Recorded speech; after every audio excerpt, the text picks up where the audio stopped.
Hello students, English with অতনুসার চ্যানেলে তোমাদের সবাইকে স্বাগত জানাই। আজকে আমরা একটা খুব ইম্পর্ট্যান্ট টপিক নিয়ে কথা বলবো, একটা খুব ইম্পর্ট্যান্ট বিষয় নিয়ে ডিসকাস করবো তোমাদের। যে বিষয়টা আমাদের দরকার তো প্রচণ্ড, কিন্তু এই বিষয়টা নিয়ে সাধারণত কথা খুব একটা আমি বলতে কোথাও শুনিনি। কারণ আমি এই আমার 10-12 বছরের টিচিং এক্সপিরিয়েন্সের ওপর বেশ করে আমি দেখেছি আমাদের কাছে যে স্টুডেন্টরা আসে, যে স্টুডেন্টরা প্রথমে আমাদের কাছে কোয়ারি করে স্যার আপনার কাছে ক্লাস করব, তাদের আমি একটা প্রথম প্রশ্ন দেখি যে স্যার আমি ইংলিশে কিচ্ছু জানি না, আমার ইংলিশে বেসিক ধারণাটুকুই নেই, আমি ইংলিশ একদম জিরো, আমি স্যার বেসিক লেভেল থেকে শুরু করতে চাই। এই প্রশ্নটা কিন্তু আমরা স্টুডেন্টের কাছে খুব প্রায়শই, বেশিরভাগ স্টুডেন্টের কাছে এই প্রশ্নটা পাই। এবং তারা জিজ্ঞাসাও করে যে স্যার আমাদের একদম বেসিক লেভেল থেকে পড়ানোটা হবে তো, বা আমি কিন্তু স্যার ইংলিশে কিছুই জানি না। তো এই প্রশ্নটা আমি শুনতে শুনতে আমার একটা জায়গায় গিয়ে মনে হয়েছে যে কেন এই সমস্যাটা হয়। দেখো, কেন হয় সেটা বলতে গেলে এর অনেকগুলো ফ্যাক্টর কাজ করে। কারণ আমরা ছোটবেলা থেকেই ইংলিশটাকে মুখস্থ করি, ইংলিশটাকে পড়ি না ঠিকভাবে। তার চেয়েও বেশি আমরা ইংলিশটার যে ফান্ডামেন্টাল পদ্ধতি, সেই পদ্ধতিগুলো কিন্তু ফলো করি না। তো এই বিষয়টা নিয়েই, এই টপিকটা নিয়েই আজকে আমার একটা ক্লাস এসেছে। এবং আমার মনে হয় তোমাদের ওই chapter noun, pronoun, adjective, verb পড়ার আগে এই ভিডিওটা তোমাদের অবশ্যই দেখা উচিত। কেন দেখা উচিত সেই কারণটা তোমরা ভিডিওটা দেখলেই বুঝতে পারবে। কারণ এটাতেই ইংলিশ পড়ার যে ফান্ডামেন্টাল বিষয়গুলো সেগুলো একদম সুন্দরভাবে বোঝানো হচ্ছে। তো ভিডিওটা স্কিপ না করে পুরোটা দেখতে থাকো। তো চলো শুরু করি আজকের ক্লাস।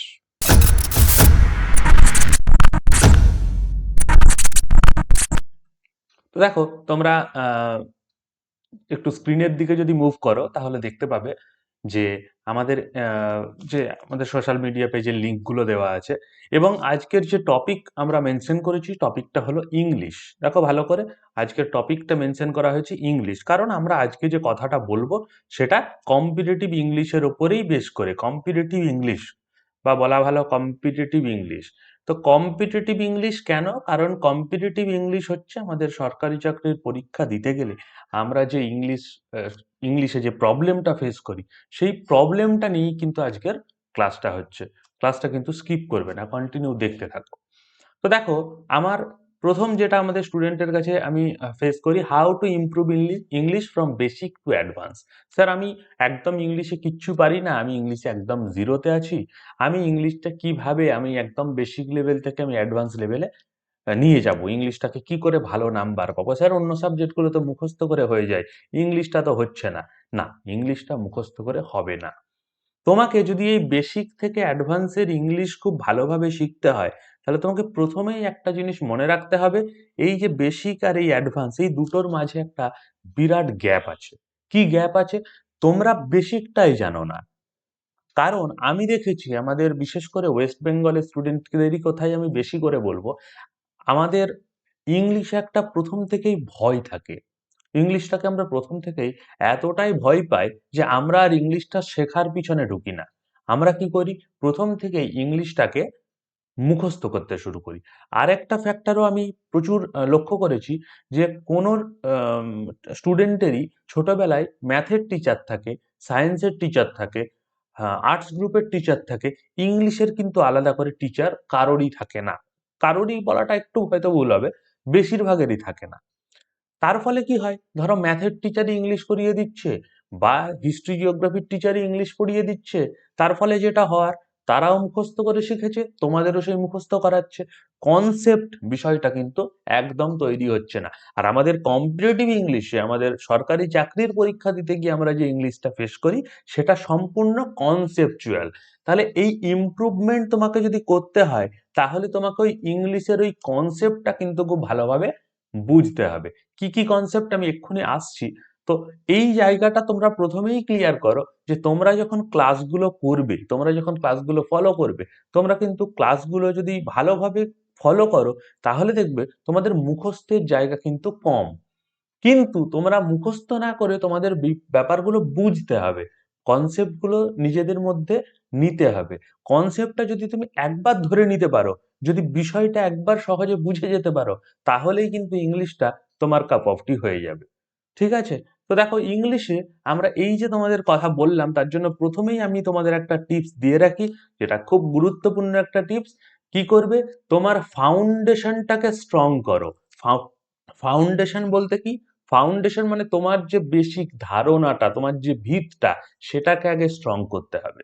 ফাউন্ডেশন যদি তোমার স্ট্রং না হয়, তাহলে তুমি যতই শেখো না কেন, তোমার কিন্তু কোনোটাই তোমার ঠিকঠাক ভাবে শেখাটা হবে না।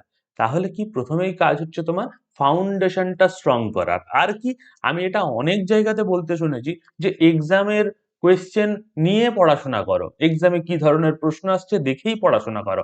এটা একদম করবে না। কি বলছে? Don't follow exam oriented questions. কেন করবে না একটু বুঝিয়ে দিই। দেখো, তুমি ধরো এসএসসি সিজিএল এর একটা কোয়েশ্চেন পেপার নিয়ে তুমি তা সেটা সলভ করতে বসেছো। এবার এসএসসি সিজিএল এটা তো অনেক একটা হাই লেভেলের এক্সাম। ইউপিএসসির পরেই এসএসসির এক্সাম হয়, ইউপিএসসির লেভেলের জাস্ট পরেই বলা যেতে পারে। তো তুমি যদি প্রথমেই ওই এসএসসি সিজিএল এর একটা কোয়েশ্চেন নিয়ে বসো, তাহলে তুমি তো প্রথমেই স্বাভাবিক ব্যাপার তুমি পারবে না। হয়তো ২০টা প্রশ্নের মধ্যে তুমি হয়তো ২টো পাচ্ছ বা তাও পাচ্ছ না। তাহলে প্রথমেই তোমার ফ্রাস্ট্রেশন তৈরি হবে যে আমি হয়তো কিচ্ছুই পারবো না, আমার দ্বারা কিচ্ছু হবে না। তো এই ধারণাটা, এই ফ্রাস্ট্রেশনটা যাতে না আসে, তার জন্য সবসময় আমাদের লক্ষ্য কি?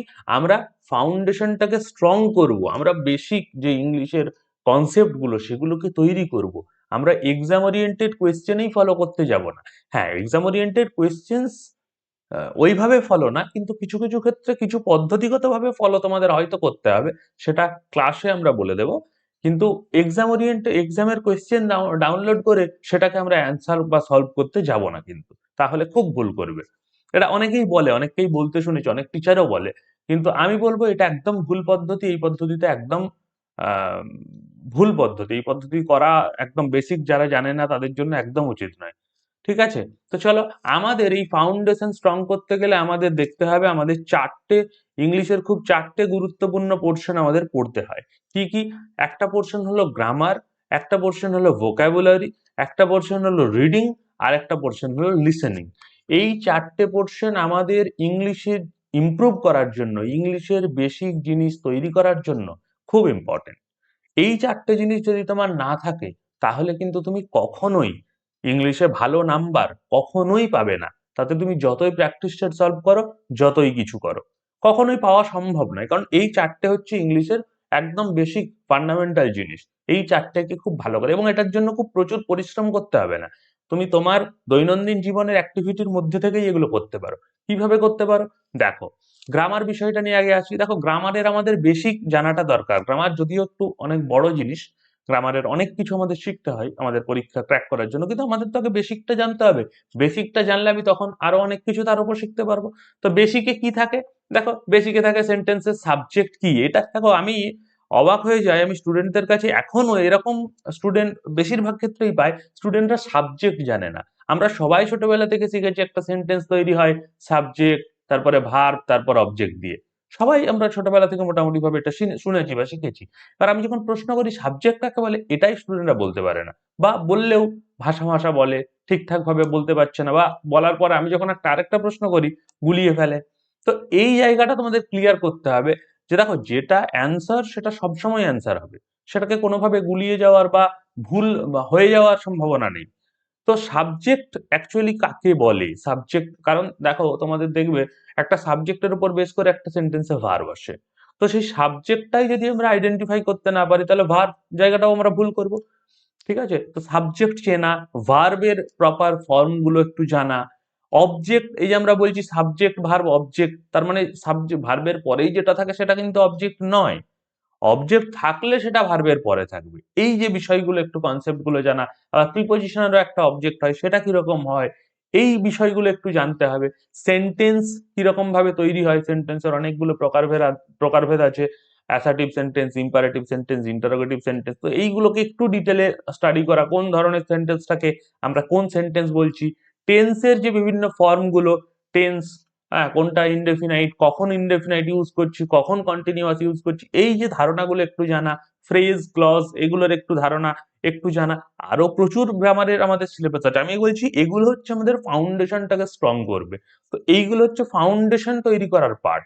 ঠিক আছে? তাহলে এই ধারণাগুলো আমাদের প্রত্যেকের থাকা উচিত। না থাকলে এই ধারণাগুলো একটু তৈরি করতে হবে। কিভাবে করবে? তার জন্য তোমরা আমাদের পেইড কোর্সে জয়েন করতে পারো, অথবা তোমরা আমাদের ইউটিউবে ক্লাসগুলোও ফলো করতে পারো। অনেকটা হেল্প পাবে। নেক্সট, ভোকাবুলারি আমরা কিভাবে রেডি করবো? দেখো, ভোকাবুলারির আমরা যদি দেখি ভোকাবুলারি মানে কি, যেগুলো আমরা ধরো জানি না, বা এই জাতীয় ওয়ার্ড গুলো আমাদের একটু অজানা, একটু আহ, বিভিন্ন রকমের টপিক, ওয়ান ওয়ার্ড ইডিয়ম, নানা রকম আছে। তো এইগুলো তো প্রচুর আছে।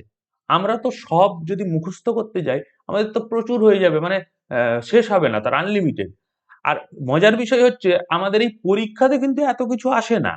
তাহলে আমাদের কি করতে হবে? আমাদের পরীক্ষাতে আসা এরকম কিছু ওয়ার্ড, বা আমরা যেগুলো সচরাচর বিভিন্ন ভাবে ইউজ করি, সেরকম ওয়ার্ড কিন্তু আমাদের মাথায় রাখতে হবে, বা পড়তে হবে, বা মুখস্থ করতে হবে। ভোকাবুলারিটা একটু মুখস্থের জায়গা। তো বিভিন্ন জায়গাতে বিভিন্ন ফ্রিকোয়েন্টলি ইউজ যে ওয়ার্ড গুলো, বিভিন্ন রাইটিং এ, বিভিন্ন জায়গাতে কথা, কোনো জায়গায় কথা বলার ক্ষেত্রে, কমেন্ট্রির ক্ষেত্রে যেগুলো ব্যবহার হচ্ছে, সেই ওয়ার্ড গুলো একটু ফলো করতে পারো। আর কি, আমরা সবাই জানি কম্পিটিটিভ প্রিপারেশনের একটা খুব গুরুত্বপূর্ণ বিষয় হচ্ছে এনসিইআরটির বইগুলো। তোমরা যে কোনো সাবজেক্টই পড়ো না কেন, দেখবেন প্রত্যেক টিচারই তোমাদের বলবে যে এনসিইআরটির 6 থেকে 10 অব্দি বইগুলো একটু ফলো করবে, ওই বইগুলোতে প্রচুর ইনফরমেশন থাকে। তো সেই বইগুলো বেশি দাম না, একদম খুব কম দাম, নেটেও অ্যাভেলেবেল, ইন্টারনেট খুললেই তোমরা পাবে। তো তোমরা সেই এনসিইআরটির বইগুলো থেকেও কিন্তু প্রচুর ভোকাবুলারি, যখন ওগুলো পড়ছো দেখবে প্রচুর ভোকাবুলারি টপিক তোমরা অলরেডি পেয়ে যাবে। তো এইভাবে ভোকাবুলারি গুলো রেডি করা যেতে পারে। আর কি, থার্ড যে টপিকটা আছে সেটা হচ্ছে রিডিং স্কিল। রিডিং স্কিল আমাদের বাড়ানো খুব জরুরি, কারণ একটা কোয়েশ্চেনের অ্যান্সার করার জন্য তুমি কিন্তু খুব বেশি সময় পাবে না। এবার স্টুডেন্টরা বেশি সময় নষ্ট করে দেয় পড়তে পড়তেই। একটা কোয়েশ্চেন ধরো, ব্যাংকের পরীক্ষা তুমি দিতে যাচ্ছ, বড় সড়ো কোয়েশ্চেন পড়ে, তুমি স্টাফ সিলেকশন কমিশনের কম্প্রিহেনশন একটা বড় প্যাসেজ দিল, তো সেগুলো করতে গেলে আমাকে কি করতে হবে? খুব তাড়াতাড়ি প্যাসেজটাকে পড়তে হবে। তাহলে তাড়াতাড়ি যদি পড়তে হয়, তাহলে আমাকে পড়ার অভ্যাস তৈরি করতে হবে, পড়ে মিনিংটা বোঝার অভ্যাস তৈরি করতে হবে। তার জন্য কি করব? আমি সবচেয়ে বেটার ওয়ে আমি বলবো, তোমরা ওই এনসিইআরটি 6 থেকে 10 যে ইংলিশ বইগুলো, সেগুলো একটু পড়তে পারো, খুব হেল্প পাবে। আচ্ছা, পলিটি বুক মানে, পলিটি মানে ধরো, পলিটি বুকস মানে যে পলিটি বা হিস্ট্রি বা জিওগ্রাফির যে বইগুলো হয়, ওই এনসিইআরটি 6 থেকে 10 সেই বইগুলো পড়তে পারো। আর কি পড়তে পারো? বিভিন্ন শর্ট স্টোরি, বিভিন্ন কমিক্স, বিভিন্ন নোভেলস, বিভিন্ন প্রচুর আছে। একদম দেখো, অনেকেই বলে যে রিডিং স্কিল বাড়ানোর জন্য বেস্ট ওয়ে হচ্ছে নিউজ পেপার রিডিং, কিন্তু আমি এই পদ্ধতিটাকে বারণ করব। কারণ দেখো, আমি এই ক্লাসে কথা বলছি তাদের জন্য যারা আমাকে এটা বলে যে স্যার আমি ইংলিশ একদম পারি না। তাকে আমি নিউজ পেপার ধরিয়ে দিলে সে প্রথম দিনেই ফ্রাস্ট্রেটেড হয়ে ব্যাপারটাকে ছেড়ে ফেলবে। তাহলে আমি যদি তাকে এটা বলি যে নিউজ পেপার পড়ে, সে কখনোই পড়বে না, বা পড়লেও একদিন দুদিন পড়বে, তারপর আর পড়বে না, কারণ সে তো বুঝতেই পারবে না।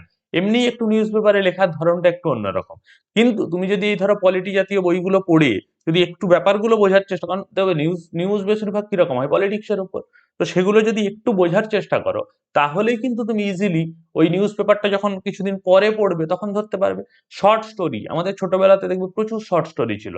তোমরা যদি এখন একটু গুগল করো, তাহলেও প্রচুর শর্ট স্টোরিজ পেয়ে যাবে, প্রচুর কমিক বুকস পেয়ে যাবে, নোভেলস পেয়ে যাবে। চেতন ভগতের প্রচুর নোভেল আছে, খুব সহজে লেখা, খুব সহজ সরল ভাবে লেখা। তো সেইগুলো পড়তে পারো, সেগুলো পড়লে কিন্তু দেখবে তোমাদের এই পড়ার যে অভ্যাসটা। আর সব একটা ইম্পর্টেন্ট কথা মনে রাখবে, যে আমরা যখন একটা সেন্টেন্স পড়ি, বা আর যখন একটা প্যারাগ্রাফ পড়ি, আমরা কিন্তু মিনিংটা বুঝতে পারি। কেন বুঝতে পারি? কারণ পুরোটা একসাথে পড়ছি বলে। তো এইভাবে স্কিলটাকে ইমপ্রুভ করতে পারো। Last, listening skill. দেখো, এই লিসেনিং স্কিল বাড়ানো কিন্তু খুব জরুরি, বিশেষ করে তোমরা ইন্টারভিউ যখন দিতে যাবে, তখন তোমাদের ওই প্রশ্নটা শুনে তো অ্যান্সারটা দিতে হবে। তো শুনে তুমি সেটাকে বাংলায় ট্রান্সলেট করবে, তারপরে আবার বাংলায় অ্যান্সার করবে, এটা একটু অদ্ভুত ধরনের, মানে তাতে তোমারই মার্কস কাটা যাবে। আর এটা আমাদের অন্য কাজেও হেল্প করে, আমাদের অ্যান্সার করতেও হেল্প করে। তো লিসেনিং স্কিল বাড়ানোর জন্য সবচেয়ে ভালো হচ্ছে তোমরা পডকাস্ট শুনতে পারো। পডকাস্ট শোনার জন্য তোমরা দেখবে বিভিন্ন অ্যাপ পাওয়া যায়, গানা অ্যাপ আছে দেখবে, স্পটিফাই, স্পটিফাইয়ের অ্যাপেও পডকাস্ট পাওয়া যায়, অডিবল, অ্যামাজনের অডিবল অ্যাপেও পাওয়া যায়। এবার কিছু হয়তো পেড, কিছু ফ্রি হতে পারে। দেখো, আমি কিন্তু এখানে কোনো রকম অ্যাপের কোনো প্রমোশন করছি না, বারবার বলছি, আমি তোমাদের হেল্পের জন্য আমি জাস্ট ইনফরমেশন গুলো শেয়ার করছি। তো এইখান থেকে তোমরা পডকাস্ট পড়তে পারো। আরো তোমরা ইউটিউবে সার্চ করলেও প্রচুর পডকাস্ট, ইংলিশ পডকাস্ট কিন্তু, হ্যাঁ, বাংলা বাংলা বা হিন্দি নয় কিন্তু। ইন্টারভিউজ, বিভিন্ন ইন্টারভিউজ তোমরা ফলো করতে পারো, দেখবে বিভিন্ন যে ইউপিএসসির ইন্টারভিউ দেখবে প্রচুর জায়গাতে দেওয়া আছে, প্রচুর চ্যানেলেও পেয়ে যাবে তোমরা ইউটিউবে, সেখান থেকে ইন্টারভিউজ গুলো দেখতে পারো। ঠিক আছে? আচ্ছা, ইংলিশে যে কার্টুন শো গুলো হয়, সেগুলো দেখতে পারো। দেখো, একটা কথা মনে রাখতে হবে, আমাদের এই শোনার, এই যে লিসেনিং স্কিল, এই শোনার অভ্যাস কিন্তু আমাদের খুব জরুরি। কারণ দেখো, তুমি ভাবো না, তুমি হিন্দি কি করে শিখেছো? তুমি প্রথম বাংলায় কথা বললে কিভাবে? শুনে শুনে। ঠিক আছে? এই যে বেদকে শ্রুতি বলা হয়, কেন বলা হয়? শুনে শুনে তখন মুখস্থ করা হতো। তো শোনার অভ্যাস কিন্তু খুব জরুরি। আমরা একটা গল্প শুনে কিন্তু আমাদের মনে থেকে যায়। যখন আমাদের ধরো ঠাকুমা দিদিমারা যখন গল্প বলতো, গল্পটা শুনে কিন্তু আমাদের মনে থাকতো। কেন মনে থাকতো? কারণ আমরা গল্পটা খুব মনোযোগ দিয়ে শুনতাম। সেরকম তুমি যদি ওই রকম কোনো ধরো সাবটাইটেল, বিভিন্ন জায়গায় এখন সাবটাইটেল দেওয়া থাকে, তো সাবটাইটেল গুলো ফলো করো, যেগুলো দেখছো তার সাবটাইটেল গুলো ফলো করো, তাহলেও কিন্তু অনেকটা হেল্প পাবে। এবং এর সাথে সাথে যেটা করবে সেটা হচ্ছে বিভিন্ন জায়গায় তোমরা গুগল রিসার্চ একটু, বা একটু ইউটিউবে বিভিন্ন ধরনের ভিডিও, যে ধরনের ভিডিও তোমাদের দরকার, তোমার তো রিসোর্সেস আছে, সেই রিসোর্সেস গুলো একটু কাজে লাগাও। সারাক্ষণ ওই ফেসবুক হোয়াটসঅ্যাপ করে গেলে তো সময়টা ইউটিলাইজ হবে না। তো এই রিসোর্সেস গুলো তোমাদের কাজে লাগাতে হবে। স্যার আমি দুর্বল আছি, কি করে দুর্বলতাটাকে ঠিক করব, এটা আমাকেও ওই পলিসিটা রাখতে হবে যে আমার এই দুর্বলতাটাকে সলভ করতে হবে। স্যার গাইডেন্সটা দেবেন, কিন্তু করতে তো আমাকে হবে। তো এই পদ্ধতিগুলো কিন্তু ফলো করাটা খুব জরুরি। যারা বলছো একদম আমি ইংলিশে জিরো, আমি স্যার বেসিক লেভেল, একদম আমি বেসিক লেভেলটাও জানি না, তাদের জন্য এই পদ্ধতিগুলো কিন্তু অবশ্যই ফলো করা উচিত। যদি তোমরা আমাদের পেইড কোর্সে জয়েন করতে চাও, তাহলে তোমরা এই নাম্বারটাতে জয়েন করতে পারো। এই নাম্বারটাতে হোয়াটসঅ্যাপ বা ফোন করতে পারো। একটা ইনফরমেশন দিয়ে রাখি তোমাদের, আমাদের একটা ক্লাস শুরু হচ্ছে 15th এপ্রিল থেকে, একটা ক্লাস শুরু হচ্ছে। এই ক্লাসটাতে যদি তোমরা জয়েন করো, কোনো রকম অ্যাডমিশন ফিস আমাদের লাগছে না। 15th এপ্রিলের ক্লাসে যদি জয়েন করো তাহলে কোনো অ্যাডমিশন ফিস লাগছে না। এই ক্লাসটা হবে মানডে এবং ফ্রাইডে ইভিনিং এ। মানডে এবং ফ্রাইডে এটার টাইমিং, ইভিনিং এ ক্লাসটা হবে। হ্যাঁ, ওই 7টা 8টার দিকে। টাইমিংটা এক্ষুনি কনফার্ম হয়নি, তোমরা যদি যোগাযোগ করো আমরা কনফার্মের সময় বলে দেবো তোমাদের। তো এটার জন্য কোনো অ্যাডমিশন ফিস লাগছে না, শুধুমাত্র মান্থলি ফিস তোমাদের পে করতে হবে।